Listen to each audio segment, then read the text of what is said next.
Welcome to Gospel Tangents, the best source for Mormon history, science, and theology. I'm Rick Bennett. It's time to return to our series on the Gospel Topics essay that was written by edited by Dr. Matt Harris and Dr. Newell Bringhurst. So Dr. Margaret Toscano has written an awesome chapter in this book on women, temple, and priesthood. In this first section, we're going to talk about the strengths of the essay and what Margaret liked about it. So you won't want to miss it. Check out our conversation.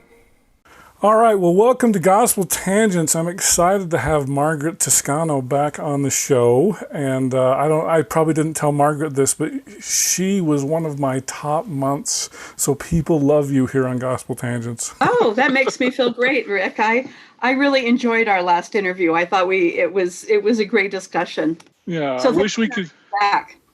Oh, I'm glad to have you back. So you're definitely great for the listening audience. So I wish we could meet in person, but due to these darn COVID restrictions, we're doing this over Zoom. But anyway, so for those who didn't see the first interview, can you just remind us who you are and where you work? So I am an associate professor of classics and comparative studies at the University of Utah. I also got my PhD at the University of Utah in comparative literature. I teach ancient Greek and Latin, and I do all kinds of things in religious studies and comparative literature. Right now, I'm also the chair of my very large world languages department. We have 22 languages, 78 faculty members. So it's been a challenge during COVID, I can tell you. Yeah. But I'm in my home office today, Rick. So this is my home, and I have everywhere I go, I have books in the background. So that's what I do. So I really love teaching at the university. It's great. Well, great. Even in these hard times, right? Oh, I know. It's tough. Zoom classes are a challenge, but we make the best of it, right? I'm glad we've got a vaccine finally, and so hopefully that'll be, maybe summer semester we'll be able to be back in person. We can hope so. I'm hoping for at least fall, right? For at least the fall. Yeah. Well, cool. Well, so we're continuing our series on the Gospel Topics essay. So I've previously talked with Matt Harris and Newell Bringhurst about polygamy and race, and then also talked with Dr. Thomas Murphy. We've talked about the Book of Mormon and DNA essay, and now we'd like to talk about the essay that you critiqued. So do you want to just take it away and tell us which essay you critiqued? So I guess it's my chapter is called Joseph Smith's Teachings on Priesthood, Temple, and Women. So that's the title of the Gospel Topics essay, and I do a critique of it. Well, and I'm excited. I finally got my copy, so it took a long time. And I'm excited that the book came out. We actually worked on this for a long time.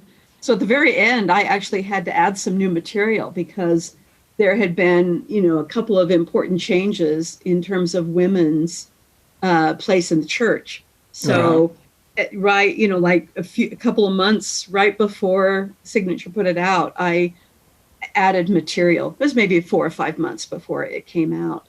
So that was interesting too, to see how, we do, the LDS church is a church where things can change. So that was an interesting addition that happened. Well, cool. So one of the things that I really liked about the whole book as a whole was Matt and Newell asked each of the writers to kind of talk about the strengths of the essay, the weaknesses of the essay, what was left out. And so could you start us off with what you really liked about the essay, and then we'll talk about the weaknesses? Well, first of all, I was just happy that the essay came out. I think it was really important for the church to acknowledge that Joseph Smith made a lot of statements in connecting women and priesthood and also the temple. And so the very fact that they have an essay that addresses the questions of what is women's relationship to the priesthood? What did Joseph Smith say? And how does that relate to what's in the temple? And how do Joseph Smith's statements relate to what we have in the church today? So from my perspective, the very fact that they that they address the topic, I saw as very significant. I think it's important that there is the possibility of looking at difficult questions in the church. And whereas sometimes, things have been pushed under the rug a little bit, I'm glad that this came out.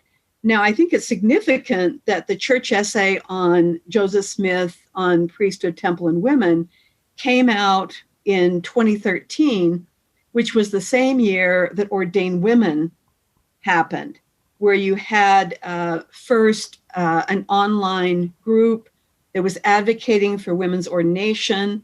And then there were a couple of actions where women went to the conference center and asked for admission to the priesthood session. And so, the fact that the essay came out at the same time obviously shows, I think it obviously, you could, I don't know if there's complete proof, but you can say this was a response to what was happening in the church. And I think that, in spite of the fact that Ordained Women has really kind of, it was really out in the news and it was very important for a while. And then in 2014, after Kate Kelly was excommunicated, it sort of went quiet. It's still there. We still have a group who, the website is still there. You still have women who are advocating for ordination. But I think that also it became more acceptable in the church, maybe even in Sunday school or priesthood or relief society, to talk about the issue of women's ordination. So that conglomeration of events, the Ordained Women movement, the church essay, the other things, meant that people began to talk about these issues. And I see that as very positive, just that we can talk about them and say, well, what do we really know? What is the church's position? So that for me is the most important thing. Well, let me go on there for just 1 second, because I know Matt had mentioned on another interview that the church had considered putting out an essay on Masonry and the temple, but they decided not to. So do you think that it was because of Ordained Women that, or to put it a different way, if Ordained Women hadn't come out, do you think the church might have avoided talking about women in priesthood? That's a good question. I don't know. I think they may have still talked about it because it has been one of the big issues, even without Ordained Women. I first started talking about women and Joseph Smith and the temple and priesthood back in 1984. And it has been an ongoing discussion that, obviously that feminists bring up, but I think even women in the church, there's been a lot of discussion about women in priesthood. So I think definitely Ordained Women sort of pushed it in that direction, but I think they might have touched it anyway.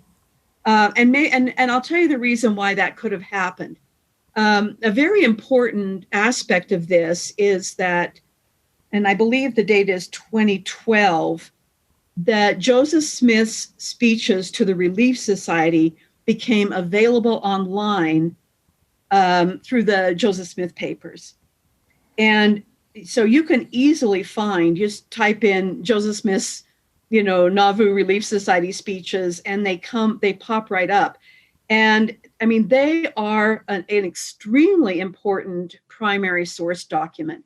So as I'm talking about this, Rick, I'm kind of convincing myself, I think they would have done the essay anyway.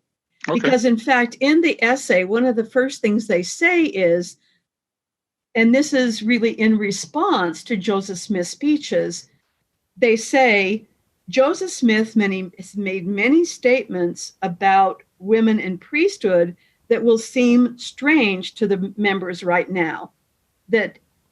And so they want to explain what they think his statements mean. And just to give you the strongest examples are that he says that he was going to make the women a kingdom of priests, as in Enoch's day, as in Paul's day.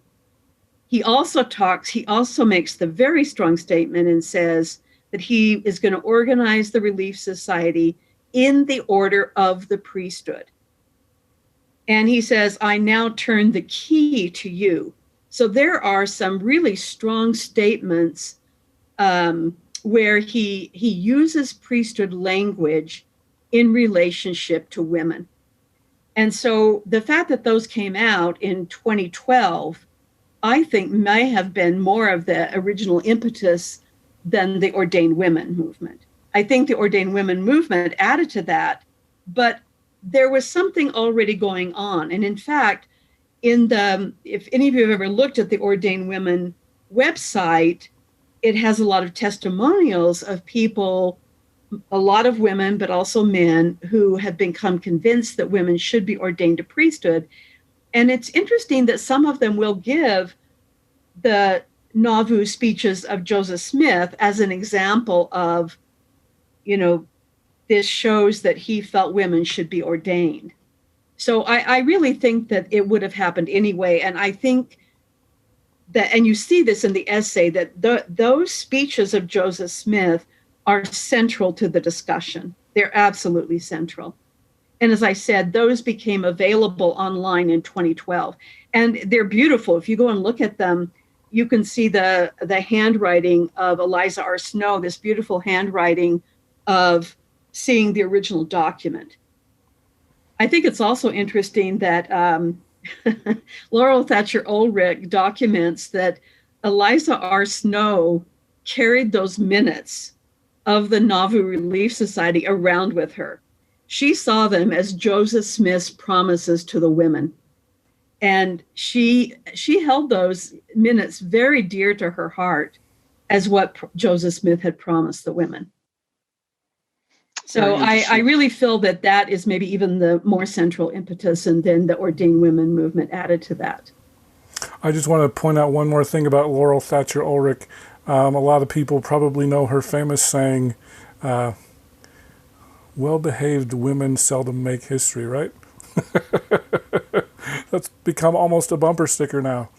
Yeah, and it's interesting that statement of hers was picked up by non-LDS women who love it. The idea of, do you have to sort of push the boundaries in order to really be noticed? Yeah. And my experience is that you don't have to push the boundaries too hard sometimes to be noticed. And well, you're a boundary pusher. I mean, I don't see myself as inherently a rebel, but I have pushed some boundaries. And from my perspective, I think the reason I did was, well, for two reasons, really. It's part of my scholarly nature. I have to ask questions and kind of, what is this really all about? What does this mean? That's kind of who I am. But the other thing is that I had, and maybe I told you this last time, Rick, I think I did when we talked, that I had an experience in the temple when I first was endowed where I felt very strongly that I had been endowed with priesthood power. And I wondered what that meant. And actually, that was one of the things that sent me on my search, beginning in the 1980s on, what is women's relationship to the priesthood? What is the endowment all about? So that was the beginning for me, those things. All right, so go ahead and, I know I interrupted you there, but go ahead and tell us more about those strengths of the essay. So what else can I say? I have to say, and maybe I won't have enough strengths. I mean, on the one hand, I think I can say that I think that, that this essay is very well intentioned. It's, even though I disagree with some basic premises of the essay, I feel like that the authors are, and of course we don't know exactly who wrote it. I have a couple of suspicions, but I think that they're trying to do a good job to explain how Joseph Smith's words fit in with what we have today. They really emphasize positive aspects of women's place in the church. And just the fact that they take Joseph Smith really seriously, to me, is a great strength of the essay, because the essay really says it matters what Joseph Smith said. And although Joseph Smith is the founding prophet of this church, because of our view of continuing revelation, I think sometimes, past statements can be downplayed with the idea that whatever the current prophet says is right. And we don't often deal with the contradictions. So I really appreciated the fact that they took Joseph Smith's statements as extremely important for us even now, and that they try to make it work within the framework that they're committed to. So I see all of that as positive. I hope you enjoyed our conversation with Dr. Margaret Toscano. In our next conversation, I'll ask her to give an opinion on Jonathan Stapley's book, In the Power of Godliness. So, I appreciate Jonathan's book. I think he does a lot of great things in there. But, and we can come back to this, I think there are some really important statements of women who were at the 1842 Nauvoo Relief Society speeches and who were endowed by Joseph Smith in Nauvoo, where I believe they saw themselves as having priesthood. And I have a couple of quotes I can give you. So I disagree with him on that. For those of you who are interested in the entire interview uncut without any interruptions, sign up at patreon.com/gospeltangents and you can hear the entire interview for just $5 a month. Also, we have other tiers. If you'd like to subscribe on our website at gospeltangents.com, click on the yellow subscribe button and you can subscribe for $10. You can also do that on Patreon and get a PDF transcript. We've also got some other ones for $15 and $20 if you'd like to get those as well. If you're interested in individual transcripts, go to Amazon.com and do a search for Gospel Tangents interview, and you can see our past interviews there in paperback form. So just check out Gospel Tangents. We're always updating those. For the latest updates on Facebook, go to facebook.com/gospeltangents, and you can see our latest updates there. We're also on Twitter at Gospel Tangents. Of course, you can subscribe on Apple Podcasts at tinyurl.com/gospeltangents. And please give us a 5-star rating for those of you who listen to audio only. So once again, thanks for listening. Click here to subscribe, here for a transcript, and over here we've got some more of our great videos. Thanks again.